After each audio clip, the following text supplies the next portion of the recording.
Wow, the after lunch lull. It's empty.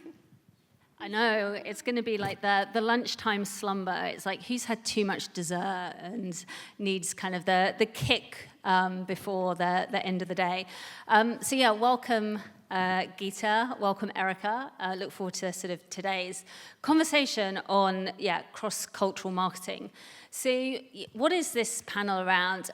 Really what we're going to try and do is dive into the world of marketing where culture is kind of crossing borders. It's looking at kind of the audiences and how we kind of sort of break them down and understand how they're kind of viewing the world sort of through their lens of sport, music, sneakers. Is it about where they're from or is it something much bigger than that? And how should brands and businesses kind of be showing up and sort of thinking about how they kind of address these audiences?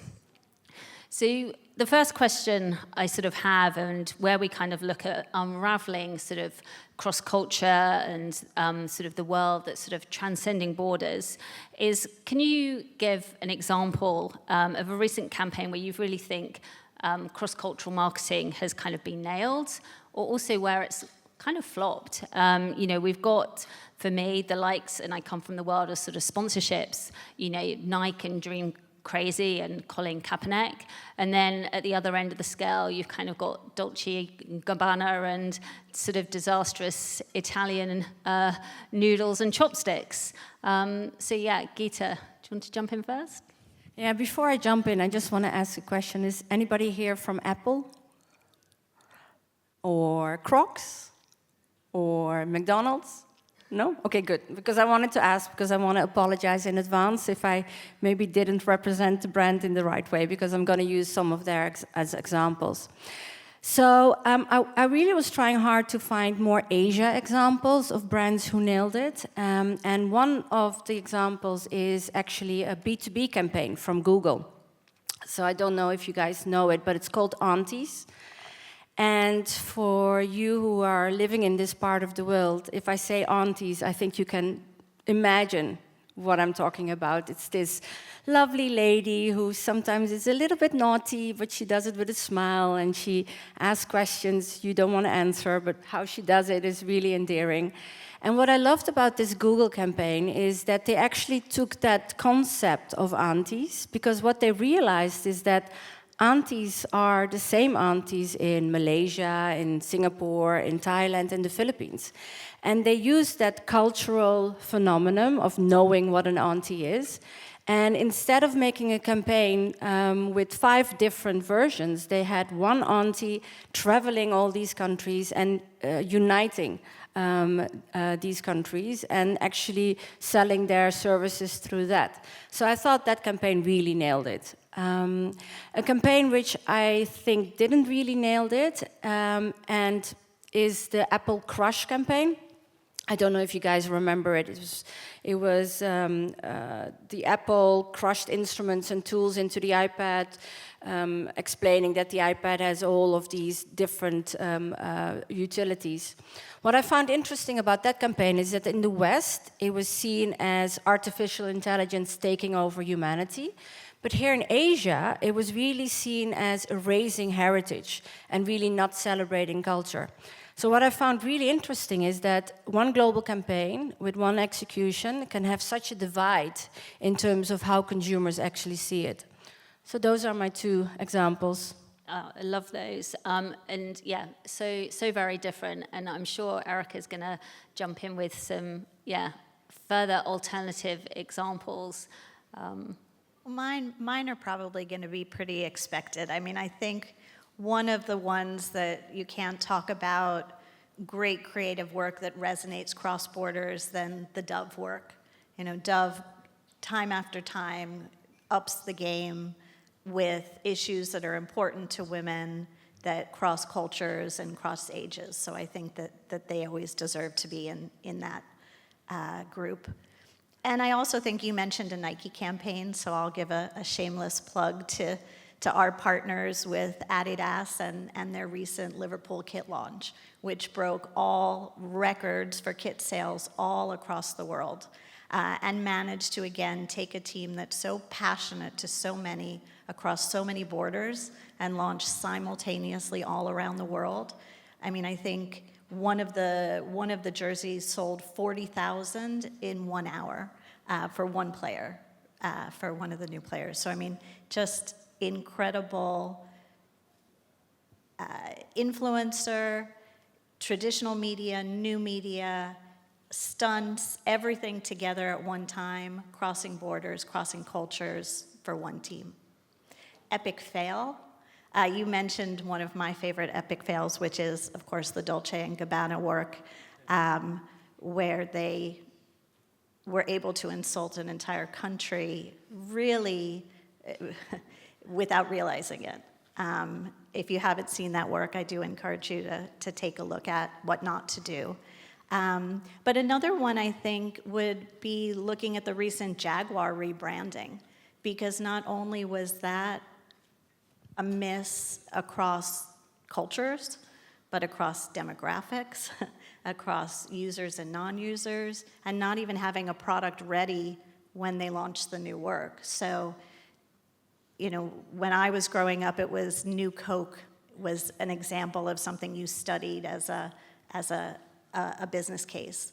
I think the Jaguar work might be one that I would put is worth studying and learning what not to do and maybe how to flip that on to what you could do. Just from the examples that you've given, I mean, there's obviously threads between the good and the bad.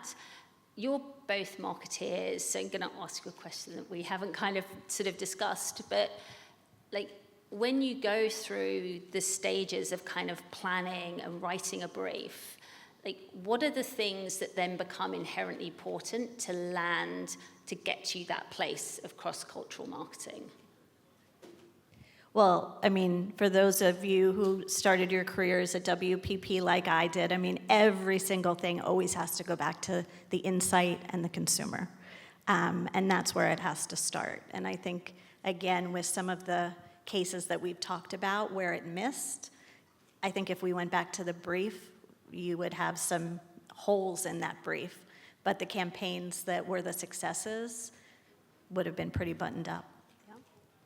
Anything to add there, Gita? I think a lot of brands are not connected again with their consumers and they're tone deaf because a lot of decisions are made in like an ivory tower. So it feels like we need to go and really have those conversations and don't ignore what consumers are actually telling us. So I think in a lot of cases that was what was sort of failed.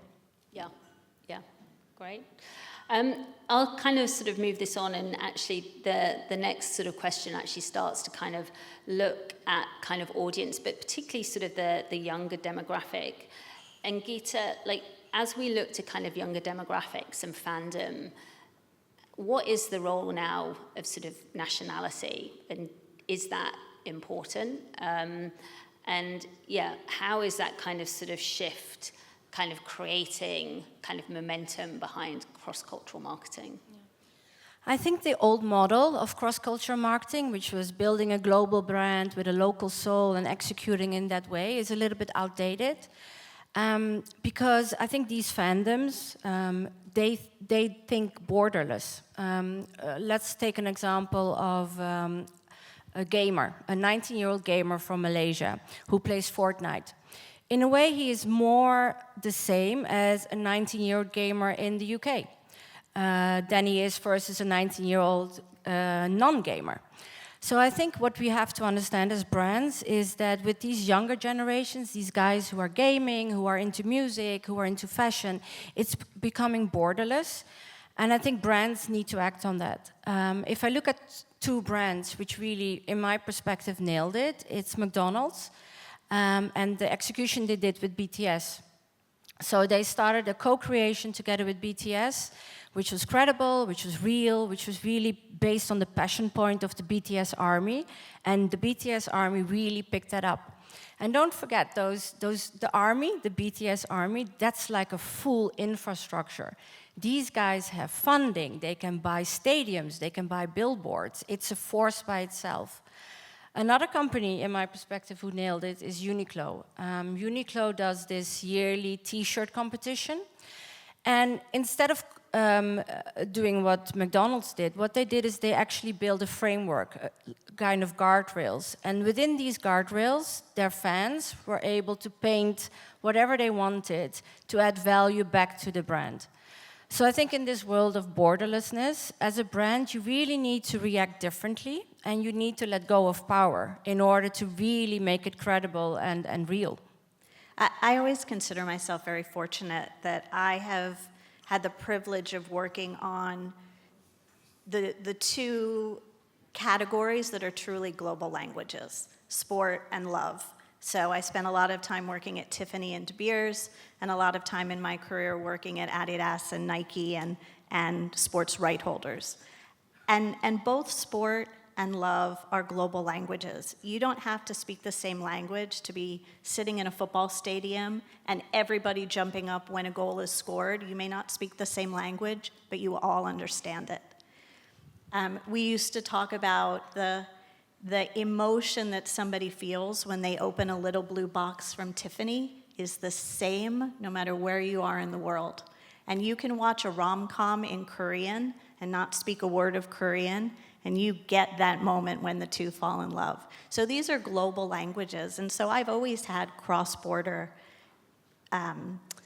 campaigns where the nuances may be different, the cultural cues may be different, but the insights start from the same place. So I think, again, it all goes back to knowing your consumer and having a really strong consumer insight when you start the campaign. I mean, so much of this comes back to having a really tight and great brief. So I'm kind of putting it out there to all brands, and we have actually sat as part of the Marketing Society on better briefs. I think for all of those in the agency world, that is definitely a call to arms so that we can produce amazing work. And I'm laughing because every few months I get the talk from Joe, our agency, on your team's briefs can be tighter. So it definitely is true. But with kind of some of the work and the examples you've given there, how do brands not play safe? Like, where do brands lose out by just, like Gita, like you said, the old way has to kind of change and is changing for some, and then there's kind of the fallback. But yeah, where is it, or what advice can you give to people to think about kind of just pushing the boundaries and not being in that safe zone? So I talk from a FMCG perspective. In FMCG, working in a big global company, a matrix organization with a lot of stakeholders, a lot of shareholders, brand risks, brand reputation, you need to play it safe. But also what we realized as a company is that playing it safe is not going to hack it anymore, because consumers have a very small and short attention span. It's less than 1 nanosecond. And in that 1 nanosecond, we have to compete against music, sports, gaming, Netflix, social media, etc., etc. So I think as a company, what we've realized is that we need to start testing and learning. We need to start institutionalize boldness. And the way we do it is we create smaller teams with clear guardrails on what they can, what they can't do, and what they can do, they run with it. And we test and we learn. And then over time, we're hoping to be faster and be faster also in bold decision makers. Because if you don't do it, you will lose attention and you will lose the customer. Yeah, and I think, I mean, I look back and I'm kind of falling onto kind of another sports example, but that ability to kind of react and respond quickly, and I think everyone is aware of the Oreos campaign and during sort of the blackout and how quickly they were able to respond and sort of use social media. Like, that's where it becomes important in terms of how you set yourselves up for those successes to kind of be ready and be in those moments. Erica, thoughts from your end on playing safe or breaking the boundaries a little more? Yeah, I mean, I currently am in the banking industry, which is not known for our risk-taking or, it's really interesting.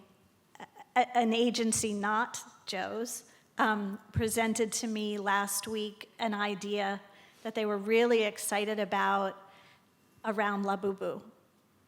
And I looked them in the eye and I'm like, are you kidding me? You're 2 years too late. You know, but they're bringing it to a bank and thinking this is revolutionary. And I'm like, you know, literally 2 years ago, I might have been interested in this type of campaign. So I'm not necessarily coming from the place of being very aggressive at the moment. However, I do believe that this is one of our industry's single biggest challenges, is that we're not creating spaces for marketers to take risks. If it you know, when I started my career, my first job was at Nike. And if it didn't make me feel uncomfortable, it wasn't the right campaign, was kind of what they taught you. And I still live by that. If it's not something that I'm a little bit worried, is it gonna move the dial? It's probably not aggressive enough. And I think that we need to take more chances, because Gita was saying it. It's a lot of same out there. Brands, media, people are playing it really safe. And so there's a lot of gray. How do you stand out in a media environment that is fast, constantly changing, constantly being disrupted? You've got competitors that you would have never thought of competitors before, who are now competing for your same consumers. I think you need to not be afraid to fail. You need to not be afraid to go to your boardroom and have those tough conversations. And it's hard because in a lot of times, and I don't know how many of your companies, marketing might not even have a seat in the boardroom anymore. So how do you get your board to make these tough choices? It's got to start with us. And so I would encourage you all, don't be afraid to fail. Don't be afraid to stand up for some ideas, because it just might be what gets you to con on and wins you some big awards and sell some product. That's always important, because there's always someone measuring the bottom line. That kind of creative uncomfortableness, and how much willingness is a brand prepared to kind of give over? And that sort of takes us into the space of like empowering kind of influencers, creators, and particularly when we look at kind of cross cultures and kind of breaking those borders. What are the best practices that you've seen or that you've adopted within your businesses to really help build some of that authenticity in developing kind of campaigns, and any examples that you have as well?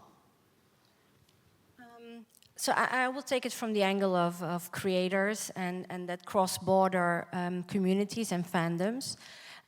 What we're seeing is that it's not about empowering them. It's about they already have the power. And we as brands, we need to maneuver around that power. And the credibility and the authenticity which comes from them creating on behalf of the brand is actually where I think that really nice juxtaposition lays on how brands will grow in the future. A good example for me is, for instance, Crocs. Crocs went up, went down, and went up again. And I think the latest thing they did and realized is that they have such a loyal fan base who love that shoe and started to play around with that shoe, bejeweled it, etc., etc. And what Crocs did, in my perspective, very cleverly, is they not interfered with that, but they just built a track next to it, also working with creators. And those two tracks actually fed off each other. So the brand, Crocs, actually created a kind of runway for the creators to add back to the brand. And I think for me, that's going to be the future. Letting a little bit loose what you want to control and be brave enough to do that. Because if a fan is going to take over your brand, it's going to make it more credible.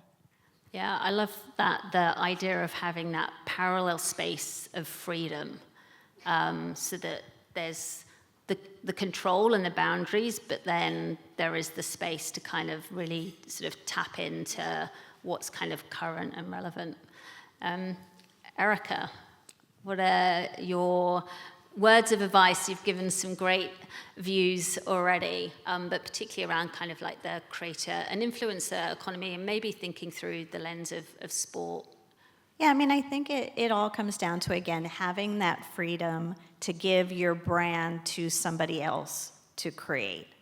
That's not always easy, but that's where some of the best creative work is going to come from.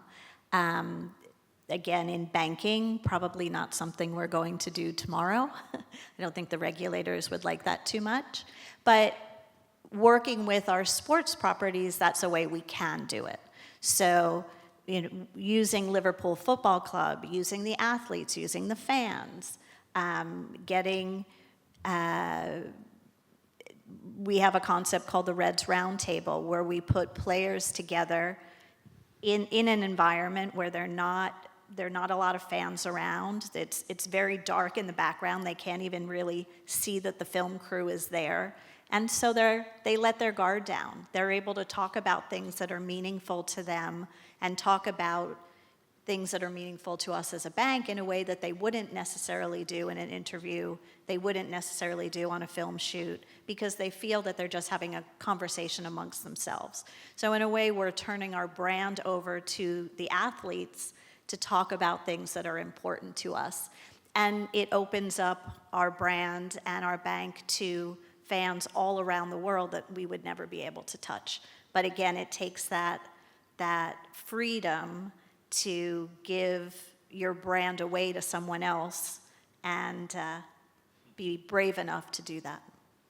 Yeah, and I'm just going to sort of stick on the sports theme, because one of the areas of conversation that Erica and I have sort of discussed was particularly around kind of sports and how it kind of transcends into lifestyle, but also benefits from sort of lifestyle as well. And I have potentially an unhealthy obsession with the On Running brand, and it's fully disclosed in terms of kind of everyone that I sort of work with in the office.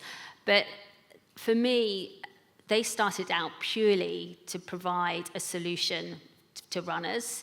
And as they have grown, they have kind of brought on talent that has really pushed them into other areas of lifestyle.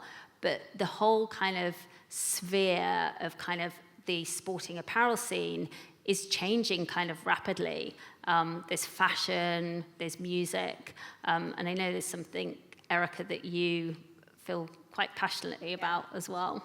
Yeah, I'm very passionate about this, and actually, funnily enough, the founder of On is an ex-colleague of mine of Nike, and so we, grew up in with the same vision of that sport is just at maybe the center of this confluence of many things now.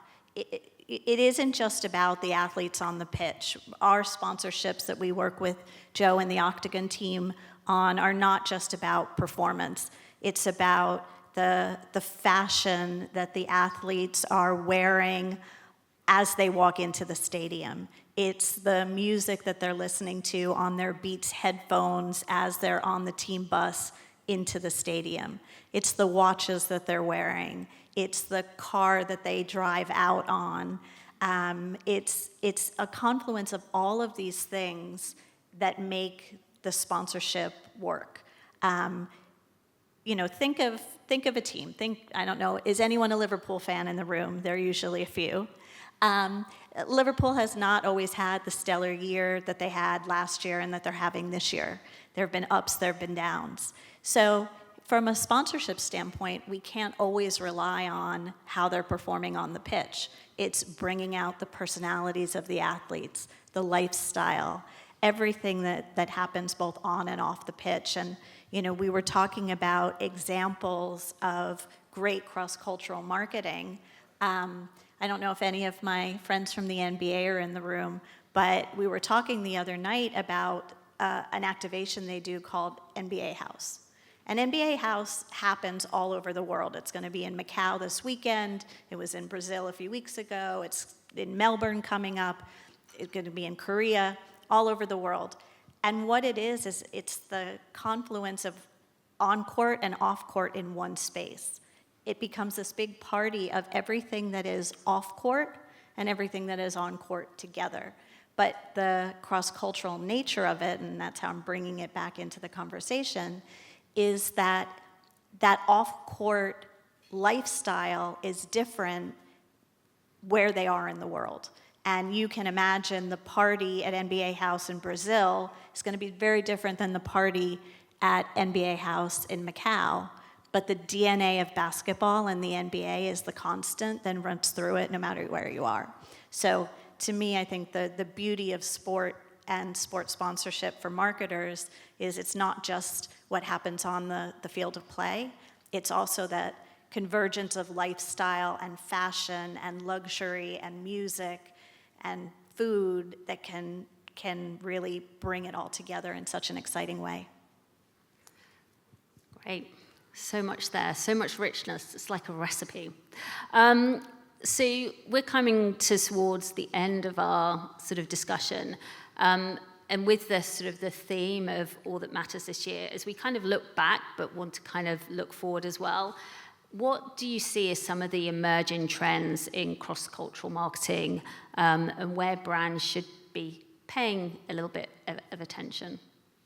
So for me, communities. That's going to be the next phase of brand building, really making use of your fans, creating those communities, be it digital or offline, online, and really handing that power to them to, together with you, build brands. So for me, that's one thing which is really important. The second thing is what I'm seeing, and I find that really fascinating, is that in the old days, it was about real influencers, real people. Now you see virtual influencers, you see virtual AIs moving up. And because these communities are borderless, I think they really gravitate to that faceless person. And I find that really fascinating, specifically when you look at the younger target audience, because they are gaming, so they're used to this whole online-offline divergence world. The third thing which I'm seeing is, in the old days, I think we all went to the agency and said, can you make this go viral? I think what now is really going to be important is how do you create longevity? How do you create rituals? And as a brand, that means that you have to play the long game. It's not about short term. It's, as Les Binet said, it's about long-term brand building, putting investment behind your brand and being consistent. So I think if you look at it, those are the three major things I will see as a shift moving forward if you think about cross-culture. Yeah, amazing.